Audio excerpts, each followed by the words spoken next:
I'm sitting in a 2011 Chrysler 200. Has a remote key. We're going to do a non-remote key. So turn the key to on. It's on. Our security light is right there, blinking away. We're going to pull the pin and program.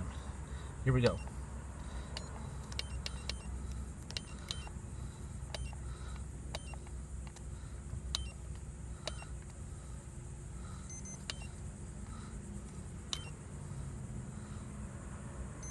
$27.54.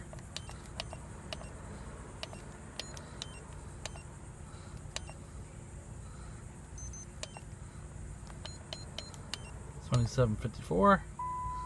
There's our tone. There we go. There are 3 keys programmed. Turn the key to off. Turn back to on.